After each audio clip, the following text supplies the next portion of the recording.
Good evening and welcome to Nationwide on the network service of the Nigerian Television Authority. I'm Ayodeji Makinde. Suspected bandits early Sunday morning abducted Emir of Kajuru in Kaduna State, Hassan Adamu, including 13 others. Confirming the incident, Secretary of the Royal Emirates, Ashimu Ayuba Kajuru, says the abductors came in their numbers. The community, he adds, has been inundated with security challenges leading to loss of lives and property. We'll bring you details in subsequent bulletins. Meanwhile, President Muhammadu Buhari has condemned repeated bandit killings in Zamfara and Kaduna states, urging the nation's military to respond to the worrying situation in a language that the bandits understand. The president notes that the military and other security agencies are now working on new methods and policies that are yielding good results in many of the troubled parts of the country and calls for a crushing response to the killing of innocent citizens in rural communities. He also notes that the nation, its military and the entire population need to summon the courage required to defeat the bandits and terrorists. President Buhari condemns some politicians making utterances on security, merely seeking applause, advising them to join the ongoing genuine efforts aimed at finding lasting solutions to the challenges confronting the nation.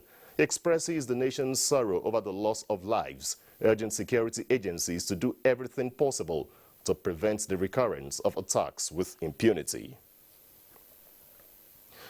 In another development, the challenge of curbing crime has become a collective responsibility, especially now that efforts are being made by governments at all levels. Francis Udojo in this report highlights progressive efforts on localized security interventions made by the people and governments of Kogi State to help improve the already existing security architecture in the states. Security reports had placed Kogi under the watch list of areas with high incidences of crime due to its location as boundary to 9 other states and the FCT. It was therefore to check these and other threats to peace that 441 constabulary policemen spread across the 21 local government areas were introduced. These internal security arrangements of the government also include the informants, local vigilantes, and hunters who would help to tackle incidences of crime. Once we arrest them, we compile them, write a short note, and hand them over to the Nigerian police. As far as hunter is concerned, we are the people that know the bush. Go there, we arrest them, we give them to a security agency. These people have been working 24 hours. That's exactly why we're having a peace. There are a lot of crimes that are crimes of opportunity. All these schools that they just walk into and pick 300, 400, 500 pupils, make it difficult. These criminals, they don't want to go through a hard period. Members of the community are also involved in rendering their support. We attend meetings with them on a monthly basis, and when we have issues, we call on them and they respond. We have a vigilante group established, and we pay them stipends on a monthly basis. The security architecture in the state is progressive, and many say it should be sustained with continuous training of personnel and funding to guarantee the desired result. From Lokoja, Francis Udojo, NTA News. The National Drug Law Enforcement Agency has declared a suspected drug baron, Tony Chidi Onwolu, wanted for illicit substance trafficking. A statement by the agency says this followed the seizure of 26.15 kilograms of heroin with a street value of over 6.5 billion naira at the Sako shed of the Murtala Mohammed International Airport, Ikeja, Lagos. A follow-up operation carried out trailed the consignment to the residence of the suspected drug baron who fled before arrival of operatives, but his identity was uncovered after thorough search.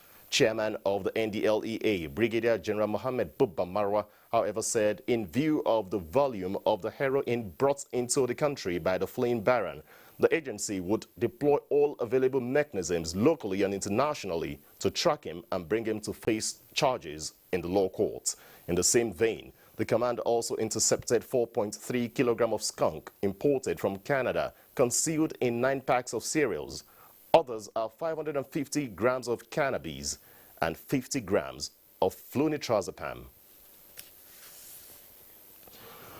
The Sultan of Sokoto, Mohammed Saad Abubakar, and President, Supreme Council for Islamic Affairs, has declared Sunday, 11th July 2021 as the first day of Zulhijjah 1442 after Hijrah. A statement signed by the Chairman Advisory Committee on Religious Affairs, Sultanate Council, Sokoto, Professor Sambo Wali Junaidu. The Sultan wishes all Muslims Allah's guidance and blessings.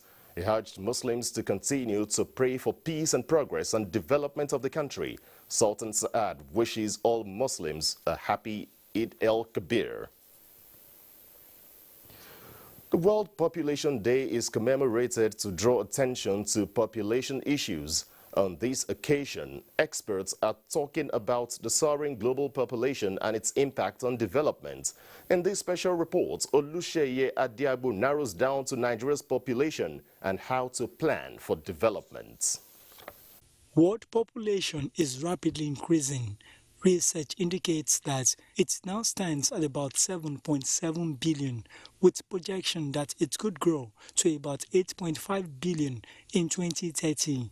Experts consider this a challenge in times of ensuring even development. The Governing Council of the United Nations Development Programme established the World Population Day first in 1989 to combat challenges posed by sustained global population growth and demography-related issues. As the world observes World Population Day 2021, focus is on managing overpopulation to ensure the long-term growth of existing resources.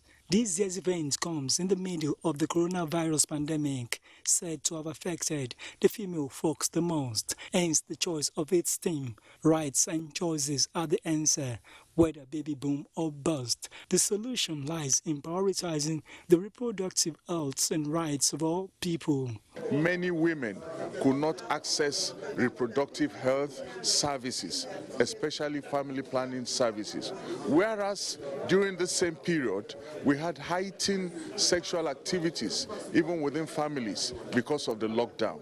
Now that we are coming out of the pandemic, we're looking what has been the real impact and how should we respond to this. In Nigeria, population experts talk on the urgency for a fresh population and housing census to help have reliable data for planning.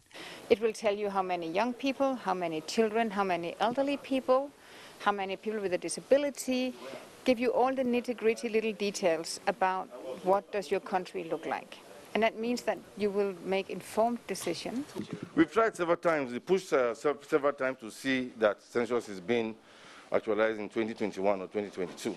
We've pushed some of these bills, we've pushed some of the motions, and they've given us accelerated hearing. The nation's apex population body, the NPC, says plans to conduct next census is on course.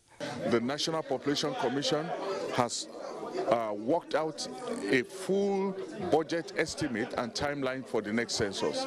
Secondly, with the support of government, out of the 774 local governments, we have successfully demarcated 630 local governments. Also, we have conducted a pre-test towards the census. So all that is left is for government to give the final proclamation to go ahead. Why population managers wait for an actual census.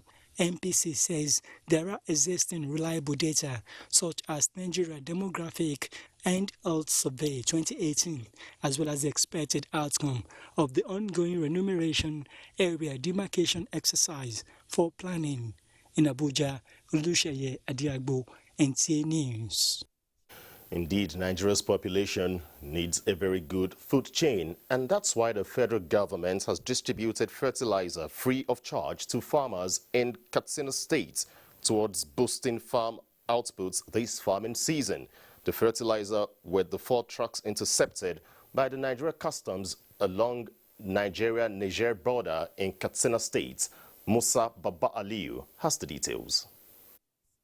The trucks intercepted were loaded with 4,542 bags of NPK and urea fertilizer. Out of the number, 2,042 bags have been verified and released to the Federal Ministry of Agriculture under the presidential directives. Instead of destroying it, let it be put to another way for utilization. Beneficiaries are the vulnerable poor smallholder farmers whose farms have been verified by both state and federal government officials.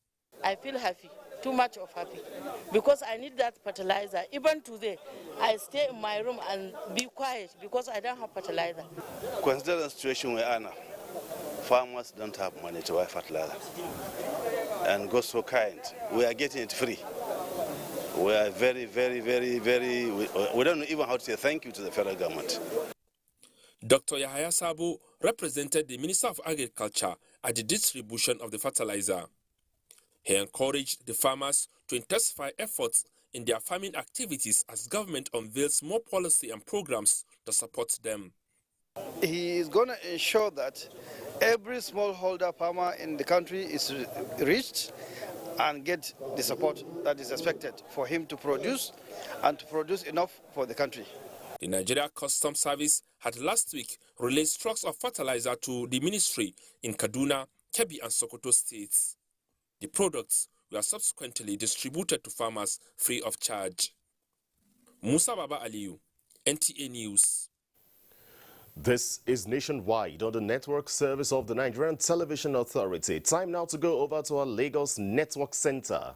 And Adiola is standing by. Good evening, Adiola. Good evening, Ayo. So good to see you.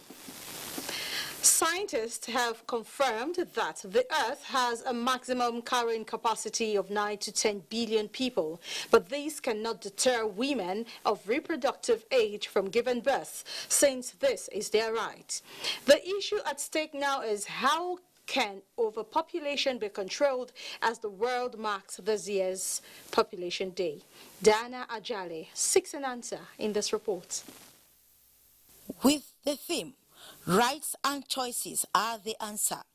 Whether baby boom or bust, the solution to shifting fertility rates lies in prioritizing the reproductive health and rights of all people. This year's World Population Day is focusing on raising people's awareness on various challenges associated with overpopulation and the way forward. If you born as you can care, you know that your family will be good. I have cousins that were like 7, 8, that was them, but these days 2 is enough. Nigeria, a country with over 200 million in population, is said to be the 5th largest country in the world and one of the fastest growing countries, predicted to exceed 1 billion population in few years to come if not controlled. We need to control childbirth.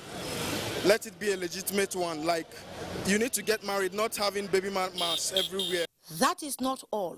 According to the latest United Nations data projection, Nigeria's population is predicted to hit 264 million by 2030, crossing the 300 million threshold around 2036 if not checked. So we really need to do something, because that's really something we cannot handle. What it means is that our human population will greatly outstrip our infrastructure. Every woman has 2.1 children in a particular location. At that point, the population growth rates becomes 0%. Now, what measures should the government and individuals adopt to curb overpopulation due to the present economic realities? Well, to some, the case is different. I'm going to have more kids, at least 11 or 13. The general consensus here, however, is that accurate data collection and public enlightenment are key to reducing overpopulation in Nigeria. In Lagos, Diana Ajale, NTA News. Moving now to education, a 13-man governing council saddled with the responsibility of creating a conducive atmosphere for the appointment of a new vice-chancellor for Lagos State University has been inaugurated. Governor Babajide Sanwo-Olu, who inaugurated the council, charged them to discharge their duties without fear or favor. Musa Toliat has details. Petitions and counter-petitions which trailed the previous election processes for appointment of the 9th Vice-Chancellor, Lagos State University, led to the inauguration of a visitation panel by Governor Babajide Sanwo-Olu. Part of the recommendation of the panel was dissolution of the previous LASU Governing Council and reconstitution of a new one. Governor Sanwo-Olu said the Governing Council was constituted in accordance with Section 23 of the Lagos State University Law, Chapter L69, Volume 7, Laws of Lagos State 2015. One of the key responsibilities of the Council, which require your urgent attention, is the activation of the process for the appointment of a new Vice-Chancellor for the university.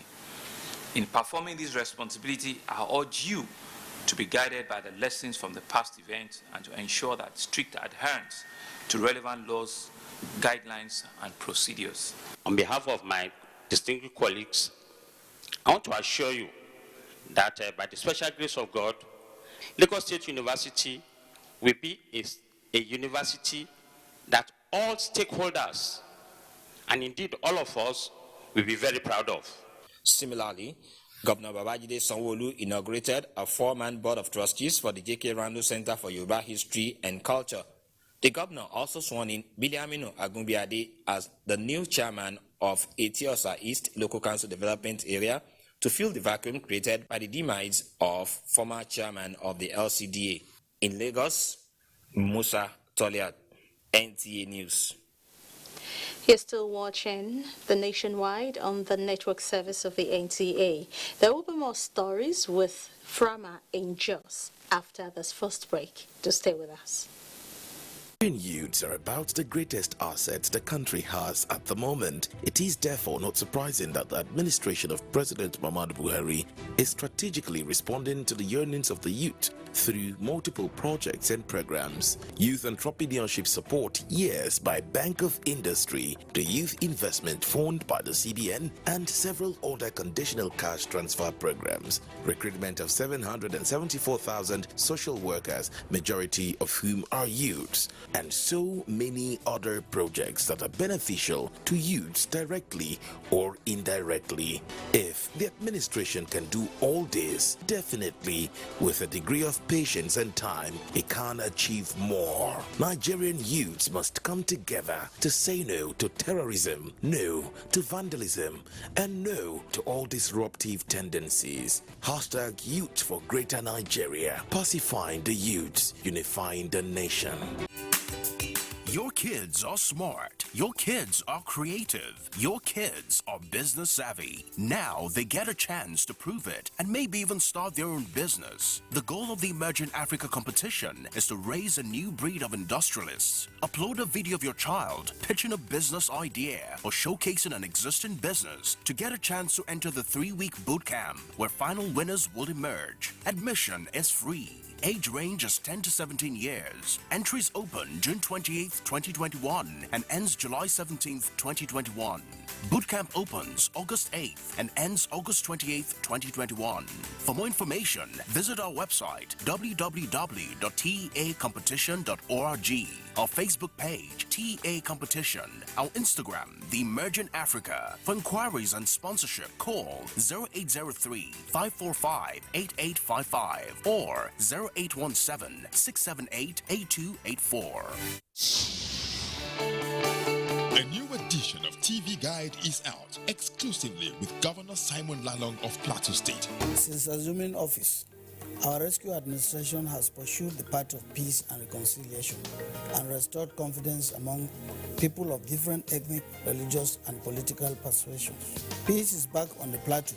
We are building world-class infrastructure in roads, schools, hospitals, water, energy, and opening up opportunities for innovation, entrepreneurship, and job creation for thousands of our youth through quality education. The edition is a compendium of mind-blowing stories for your reading pleasure, ranging from entertainment, economy, sports, media, politics, family, and lots more.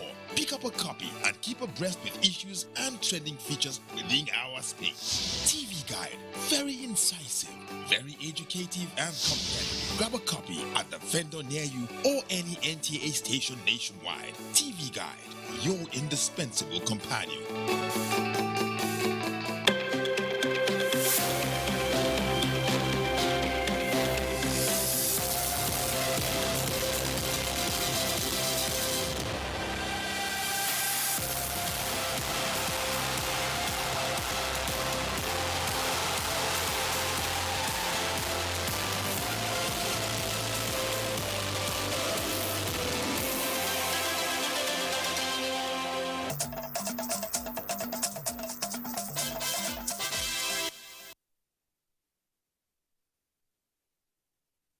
Good evening. Welcome to JOS. 10 staff of the Nigerian Correctional Service, Plateau State, have been detained at the Custodial Center following the escape of 4 inmates. The State Controller, Samuel Aguda, disclosed this while briefing newsmen in JOS. India and Abuja reports. The Controller says the 4 inmates escaped from the Custodial Center without any sign of forceful exit. It was assumed that either they duplicated the key and opened, or the cell was not locked by negligent officers attached. There was inside collaboration. They have not been arrested, but they are detained in the yard until further notice. The escapees, who were detained for kidnapping and armed robbery, are currently on the run. However, investigations have commenced and the police notified of the situation. ACG operation from the National Headquarters is currently at the center investigating the remote cause or causes of the escape. Verbally reported the incident to the Commissioner of Police and have written the notice of escape and sent to his office so that joint effort will be made to recapture them. 2 of the escapees were amongst inmates who escaped while standing trial at a magistrate court in Barikin Ladi last year and later rearrested by the Operation Save Heaven. In Jos, Indenian and Abajang, NTA News. Following the intervention of stakeholders, peace is gradually returning to Riom and Kaura local government areas of Plateau and Kaduna State. Abba Obakar Yakubu has details. Since 2013, these communities have been at loggerheads with one another over the issues of land, boundaries, and farmer-harvest clashes, which resulted in the loss of lives and property. With the intervention of the United States Institute of Peace, peace is gradually returning to the areas affected within Riom and Kaura local government areas of Plateau and Kaduna states.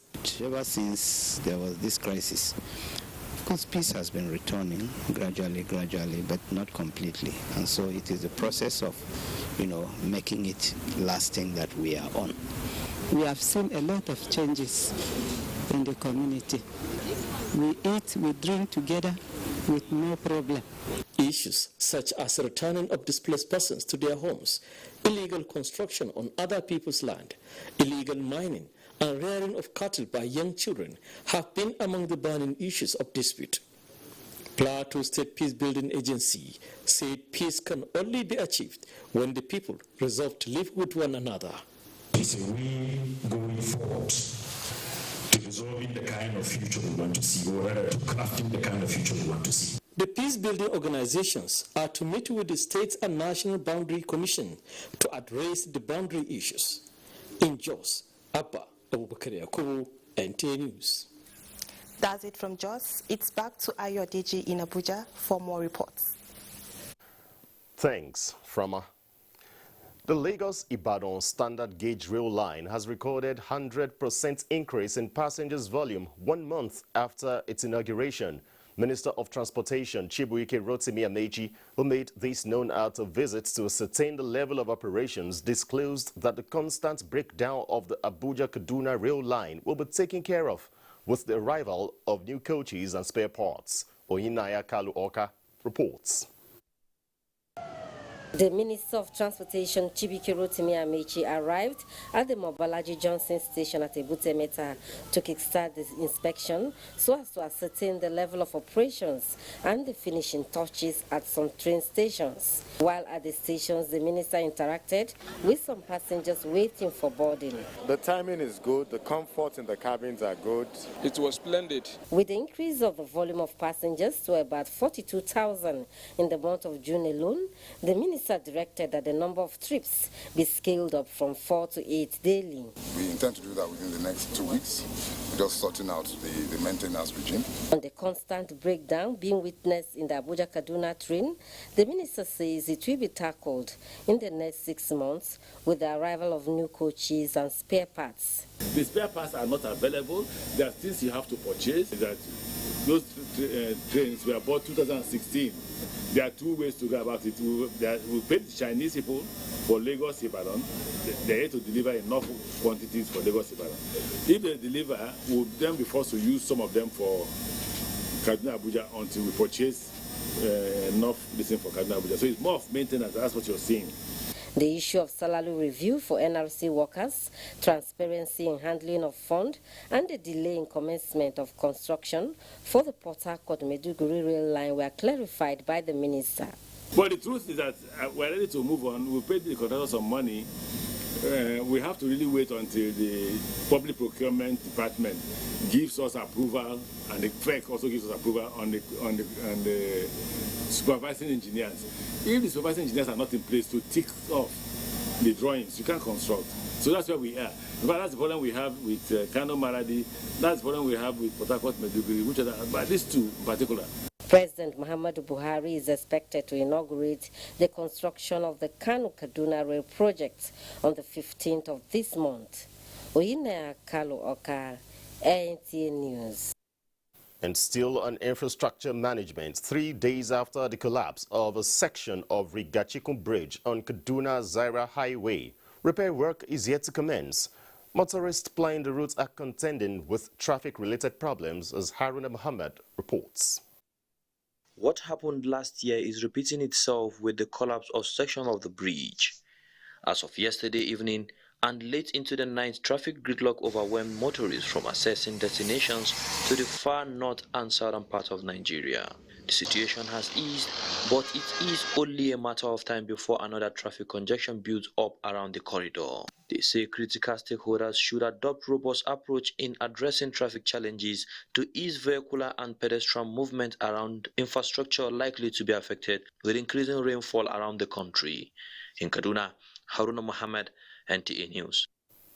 In another development, the federal government has pledged commitments to the provision of enabling environments to enhance teaching and learning across the nation's higher institutions.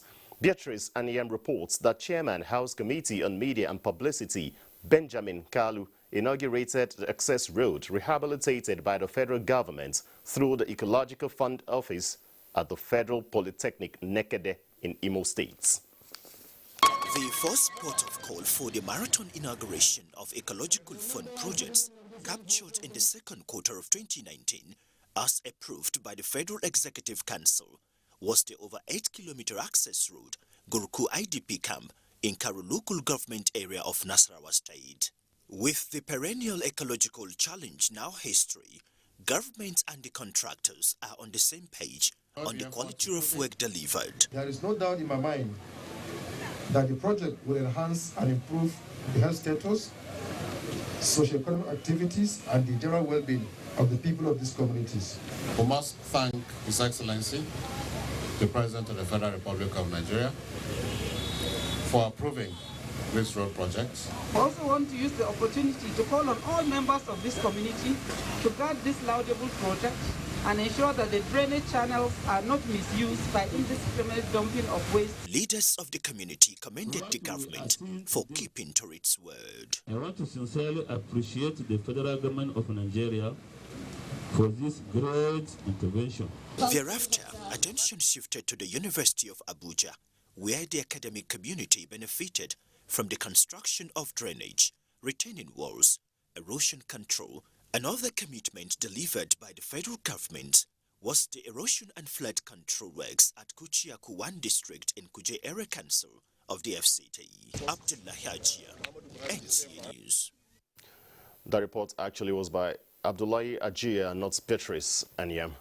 Let's move on the news and also tell you that African countries must be quick and responsive and solution-driven on the continent's strategies to curb all forms of corrupt acts. This followed the call for more support and cooperation from regional leaders and international communities to combat corruption on the continent through regional frameworks. Comfort Amodu brings us details of the submissions as Nigeria joins counterparts to commemorate the 2021 Africa Anti-Corruption Day. Is said to be the most demanding governance and development challenge Africa is faced with. African leaders do not spare their arsenals in the fight against the scourge as they continuously develop strategies for advancing the effectiveness of the anti-corruption fight among member countries. Due to the tough recession that many countries had to endure from the COVID-19 pandemic, African leaders are reinforcing stronger economic governance and calling for stronger collaboration between the African Union, the regional economic communities, member states, the private sector, and the media as they commemorate the 2021 African Anti-Corruption Day. The annual African Anti-Corruption Day is marked every 11th of July. Africa, as you know, loses at least maybe $60 to $80 billion in terms of illicit capital flows, and we need to block that. Let's work, earn money, but let's earn clean money, and let's not shortchange Africa. That's very, very important. The Nigerian government has been quick and responsive in demonstrating integrity in its governance through recovery of stolen assets, looted funds, blocking of revenue leakages, tax evasion, and more to revitalize the Nigerian economy through the aid of the Presidential Advisory Committee Against Corruption, PACAC, the EFCC, ICPC, and other anti-graft agencies. We should encourage all African countries under the African Union and collaboration of South-South in nature to ensure that the issue of corruption becomes a permanent agenda in the United Nations system. The need for transparency, accountability, particularly in the conduct of public officers, as well as politically exposed personalities, is something that requires serious checks and balance. The 5th edition of the African Anti-Corruption Day has the theme Regional Economic Communities, Critical Actors in the Implementation of the African Union Convention on Preventing and Combating Corruption. In Abuja, Comfort Amodu, NTA News. The House of Representatives says operators in the oil and gas industry must comply with environmental guidelines for sustainability. It was at the opening of an investigative hearing on alleged disregard for standards in their activities. National Assembly correspondent Lami Ali reports. The investigative hearing jointly conducted by the House Committee on Environment and Committee on Host Communities was instituted in response to complaints bordering on non-compliance in activities such as drilling, hydrocarbon processing, pipelining, and refining, among others, by some operators in the oil and gas sector. The joint committees view the alleged breaches as unfair because of the deterioration of the environment. The EIA Act has been in operation since 1992, and this legislation sought to compel industry operators to mainstream environmental concerns in their operations and activity streams. It has been alleged that there exists gross incidences of non-compliance to the EIA by oil and gas industry operators, resulting in serious environmental breaches. Any abuses of these base issues are invitations to eventual humanitarian problems. The low-income nature of our affected communities put them on additional danger line. I see this because the natural capital in fishery and agriculture is already undermined and driven almost to extinction. Some of the stakeholders noted collaborative efforts with host communities to mitigate impacts. As you see in most documents, we have to get approvals from environment and DPR. We are subject to different termination of periods.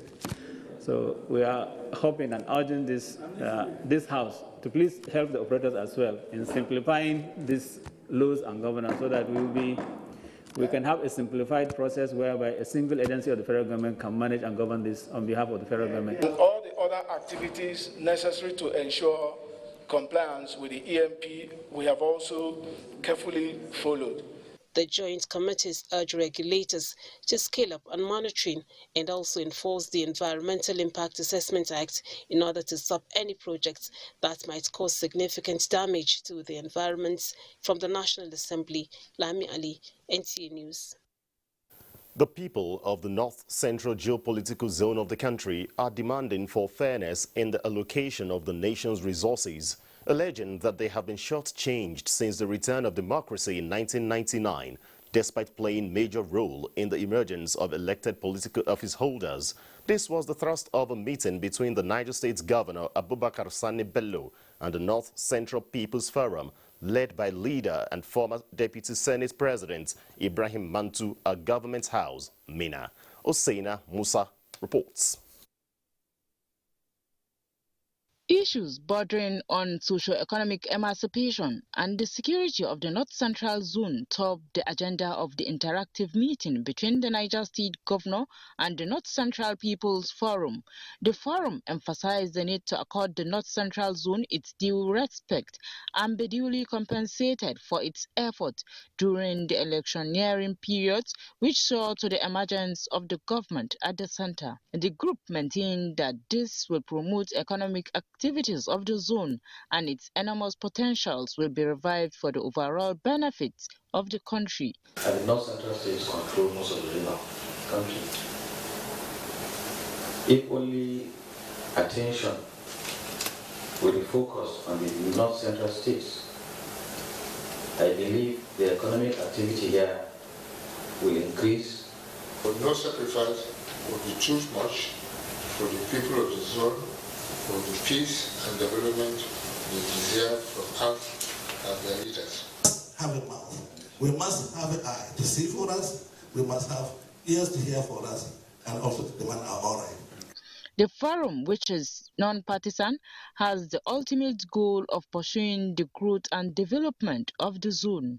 The visit also featured presentation of investiture to Governor Abubakar Sani Bello by the North Central People's Forum. In Mina, Hussaina Musa, NTA News.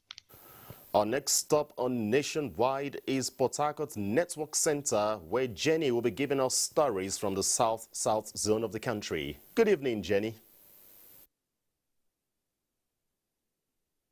Good evening, Ayo, and welcome to Port Harcourt. The Spiritual Father Forum, Akwa Ibom State, has debunked the rumor that the forum has a preferred candidate for the 2023 governorship elections. The forum, headed by Prelate Emeritus Sunday Mbam, has also warned electorates not to support any political candidate whose background is linked to cultism or of questionable character. Nsika Okon reports that the forum's position was made public at a press briefing in Uyo, Akwa Ibom State. This is 2021, but investigation shows that the consultation for political offices in the 2023 general elections has started.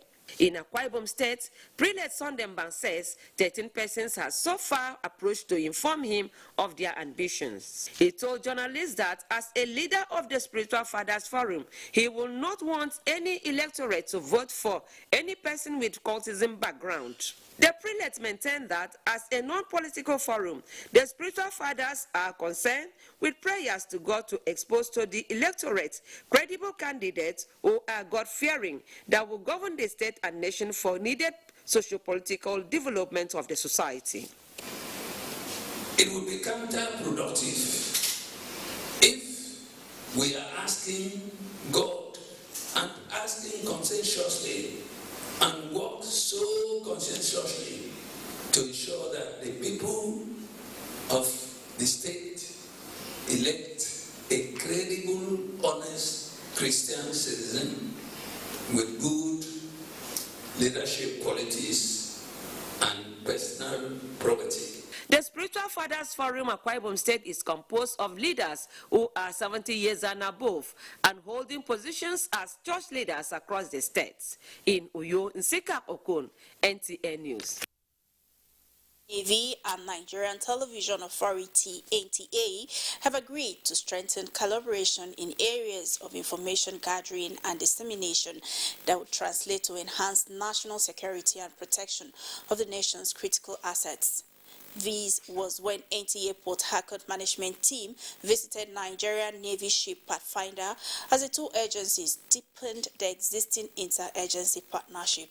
Kingsley Amajiri reports. NNS Pathfinder has been playing leading and strategic role in the campaign against sea piracy, illegal oil bunkering and refining, counter-oil theft and security of Nigeria's critical national assets within the River State Maritime Domain. NTA Port Harcourt Network Center, on its part, has over the years remained a strategic partner with the Nigerian Navy in areas of intelligence gathering and information dissemination. With Commodore Abdullahi Ahmed coming on board at NNS Pathfinder, he sees NTA Port Harcourt Network Center as a worthy partner to get the job done. What we basically do here is to provide people with sea patrol, particularly issue of counter-piracy operations. So we do a lot of anti-group theft here. Lastly, we also do a lot of escort. NTA Zonal Director commended the NNS Pathfinder for its leading role in maritime security, intimating the command of NTA's Security Watch program, where it could showcase more of its activities. NNS Pathfinder and the Nigerian Television Authority, we are doing basically the same thing, but in different ways. You receive intelligence, we give information. The intelligence you receive, you use it within your own circle. There are different areas that we can collaborate. There are some things unreported that you will want the members of the public to know. And that is why we are here. High point of the visit was inspection tour of the naval facilities at the command. In Port Harcourt, Kingsley Amajiri, NTA News. In reports from here, Nationwide will continue with Mohammed in Maiduguri after the break.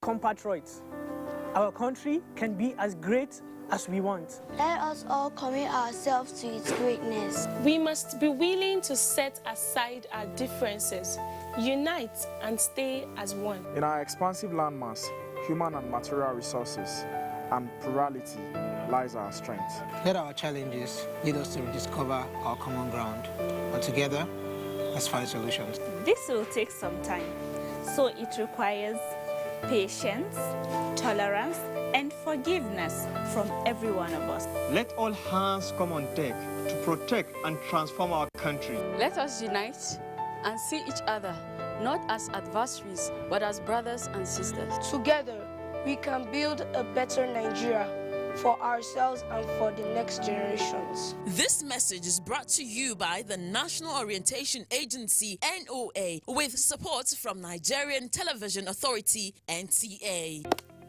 Although social media as a channel of communication is inherently harmless, It becomes harmful and damaging when used without discretion and thoughtfulness.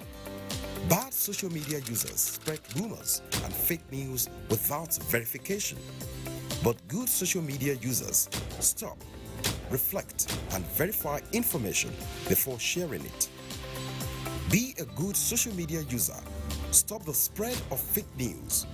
Verify the authenticity of your source and use social media responsibly for a better Nigeria.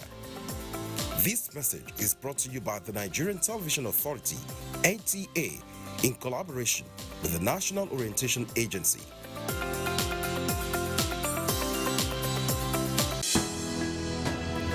The Council of Our Fathers.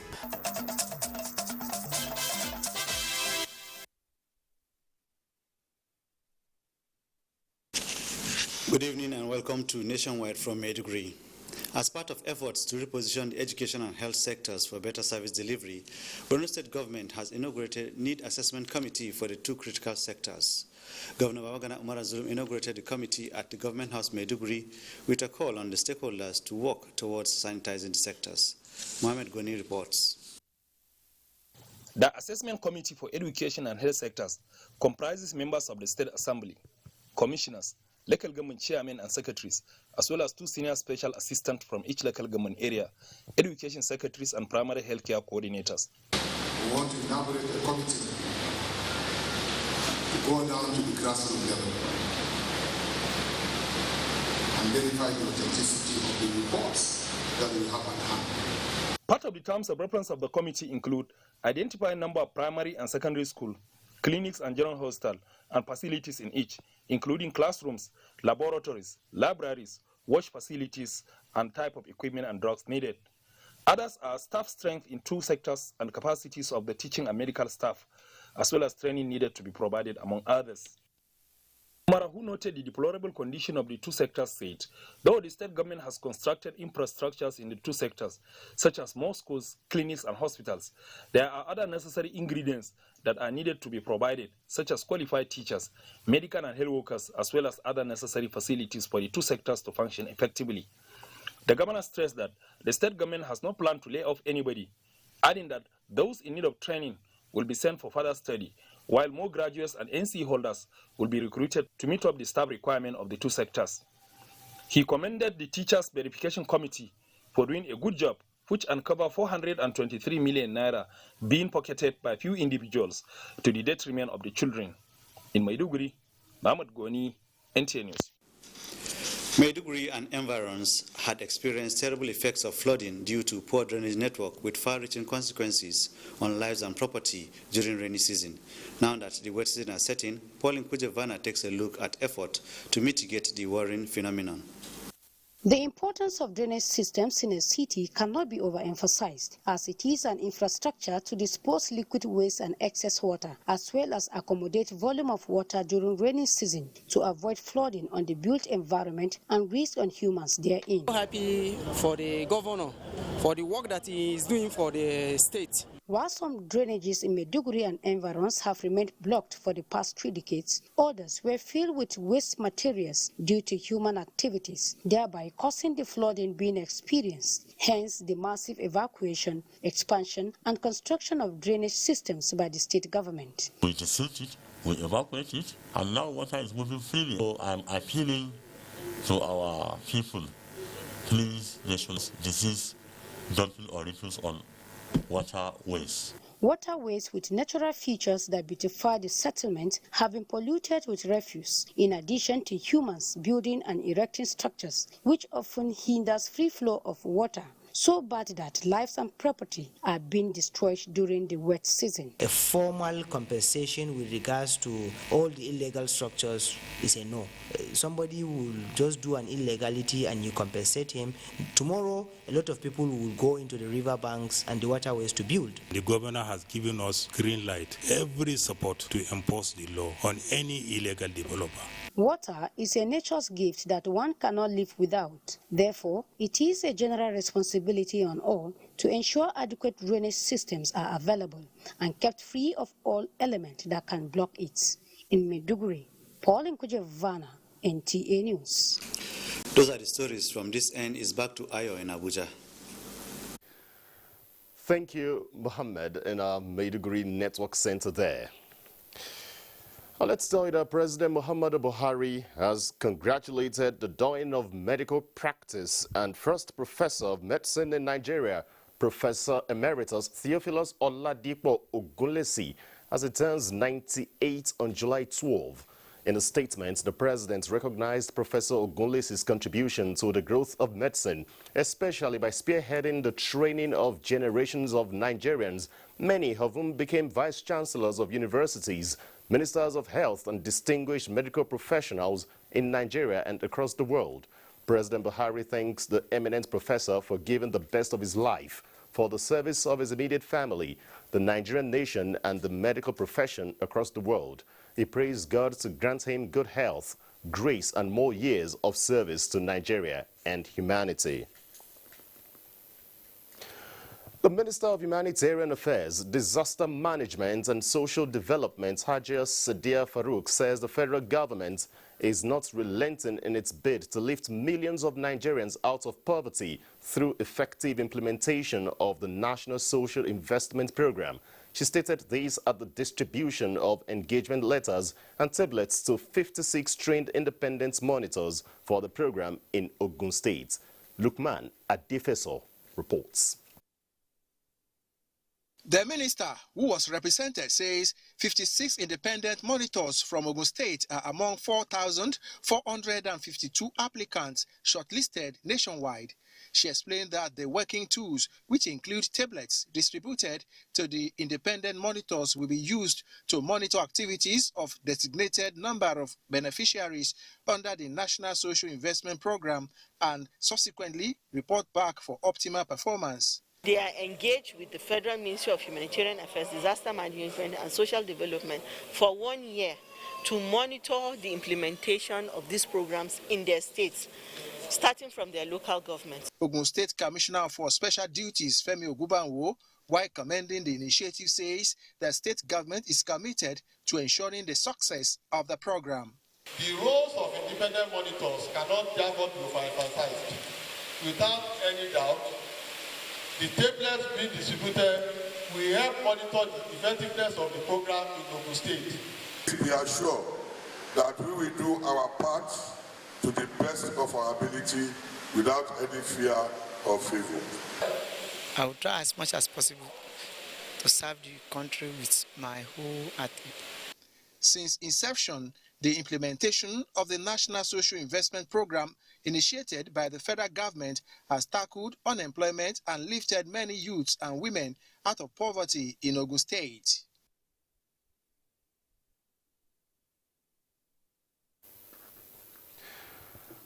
Nigeria Hydrological Services Agency has confirmed Lagdo Dam in Cameroon is not open.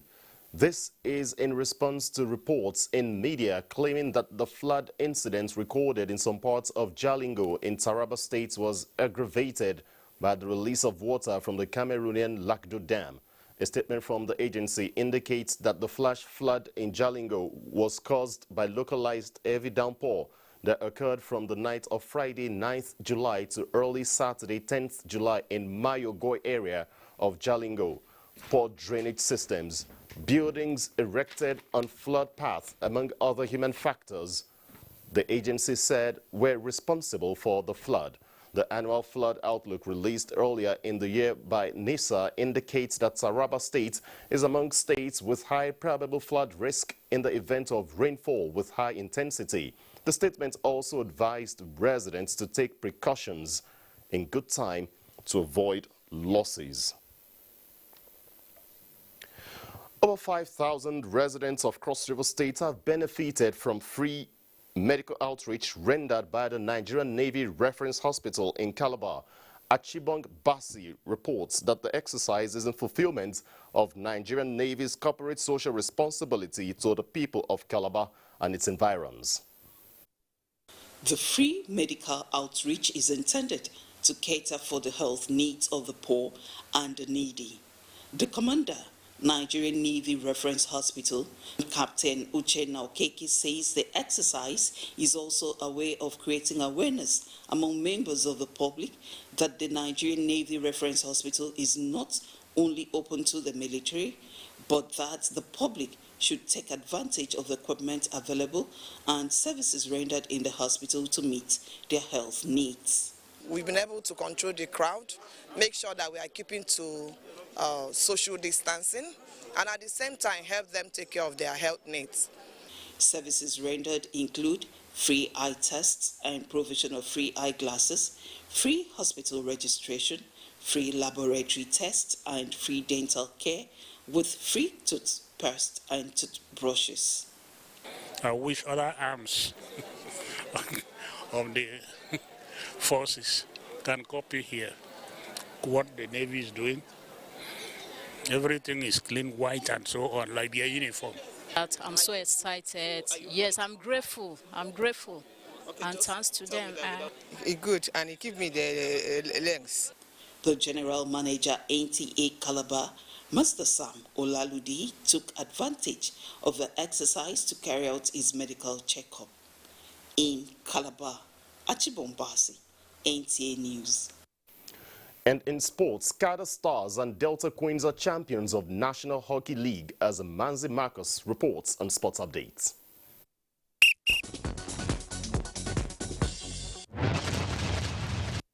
Kada Stars of Kaduna are champions of the 2021 Nigeria National Hockey League, played at the Moshood Abiola National Stadium, Abuja. They beat Police Machine 3-0 in the final match to earn 12 points. Both teams will, however, represent Nigeria in the Africa Cup for Club Champions competition to be held in Malawi in September.